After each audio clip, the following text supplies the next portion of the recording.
Digby was an inventor and a really nice guy. Only problem was, he was extraordinarily shy. Low was his self-esteem, and low was his self-worth. He thought he'd never find love anywhere on this earth. So he looked to the stars and devised a clever invention. To meet a woman from another world was his intention. He launched one big rocket, and it split into three, two taking his message across the galaxy.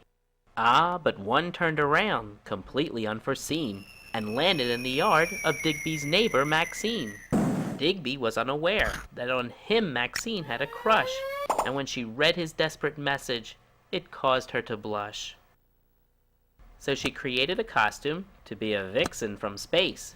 Boy, was Digby surprised when she appeared at his place. She told him she came from the heavens above to answer his message and profess her love. And so Digby, his spirits high, took her on parade, all the while Maxine maintaining her charade. They talked and laughed. They were falling in love, when suddenly a UFO came down from above. It had gotten Digby's message, and it wanted its chance to find love and happiness and a little romance.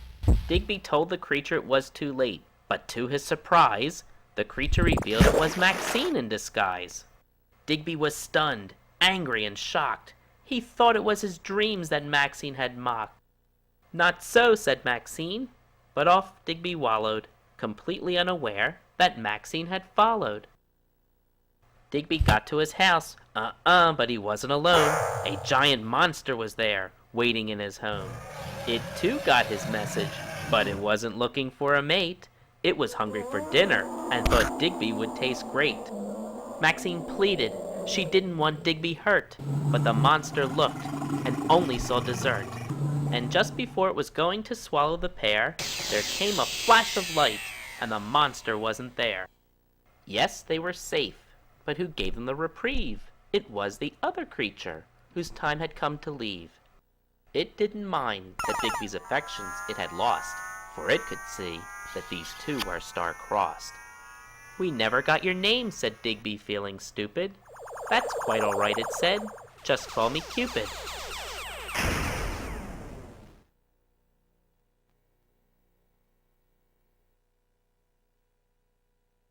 This week.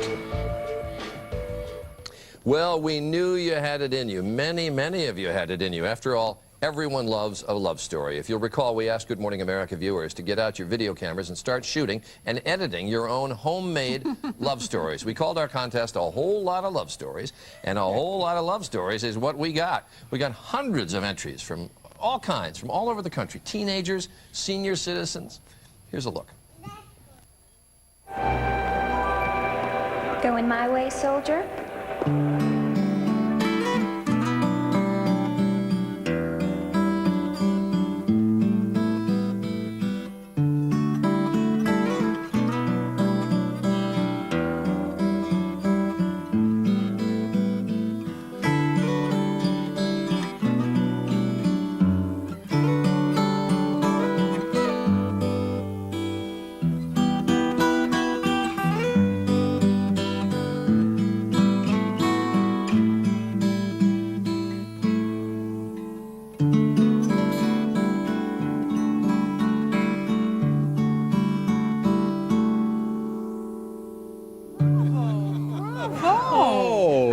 That's actually a fully animated movie. Fully animated movie and from our Philadelphia dentist who was one of the finalists last year in the Scary Movie Contest. Really? Oh, yeah. And that one with the beginning of the train station was... Isn't that gorgeous with costume and lighting? Yeah, just beautiful. And we have finalists Tuesday, Wednesday, and Thursday. We select the winner on Friday, on Valentine's Day, Nora Ephron, who is the great romantic comedy director. She made Sleepless in Seattle, and Harry Met Sally. That's right, Harry Met Sally, Seattle. And You've Got Mail. She's going to be here to pick the winner. That's great. Did anybody, I wonder, submit a scene like there is there in Harry Met Sally? No. The rules prohibit that. But you obviously did some great work. And as Joel said, finalists Tuesday, Wednesday, Thursday, and then the winner on Friday. We'll be right back. A talented audience. Yeah. So we asked you to send movies for our Whole Lot of Love Stories contest, and we got a bunch, and they were really terrific. We showed you one finalist yesterday, two more today, two more on Thursday, and the Nora Ephron, who made Sleepless in Seattle and You've Got Mail and whatever, and Harry Met Sally. Yes. Is going to be here to choose the winner on Friday. But these are a couple of great finalists we got today. You are going to be amazed at the professionalism of this animated film. Proves you never know what's going on in the mind of a dentist while he's drilling on you. I always think my dentist is thinking, is it safe yet, from the Marathon Man? But sometimes they think about love. Our second finalist is dentist Brian Shapiro, a finalist in our scary movie contest a little bit ago. He was worried he wasn't as good at romance as he was at scary movies, but he did just fine. The short draws on his love of animation and astronomy. In the clip you are about to see, his lovelorn character has sent 3 rockets into the sky to look for love in outer space, and one of them just happens to fall in the yard of his next-door neighbor.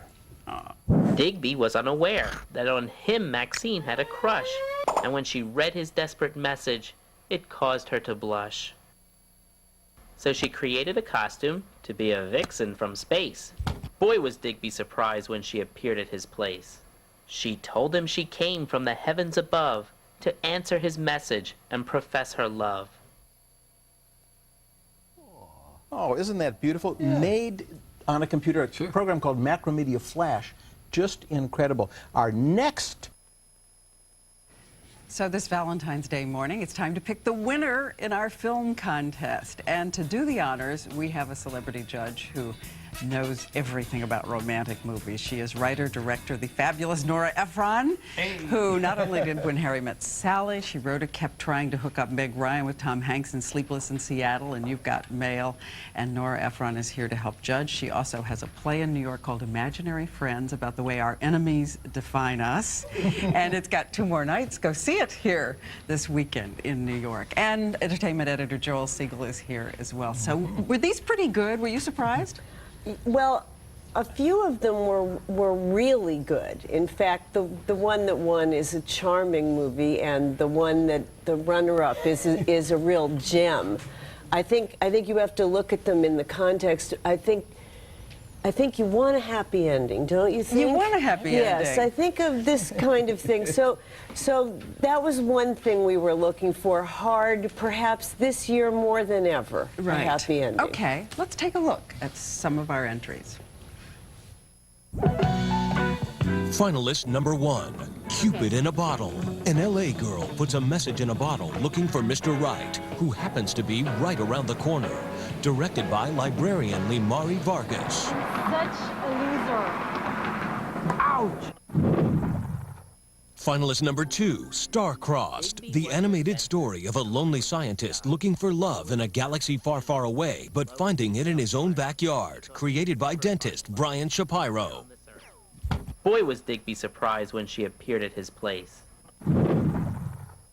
Finalist number 3, Best Friends, a simple story of a father and son with a catchy original score, directed by 21-year-old student Jeremiah Jones.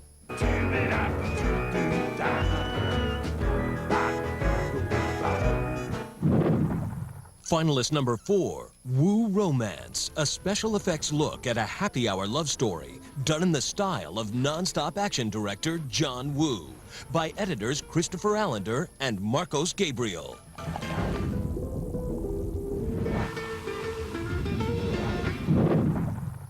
And finalist number 5, For Better or Worse, What Really Goes On After Those 4 Simple Words, by substitute teacher J.D. Hawkins.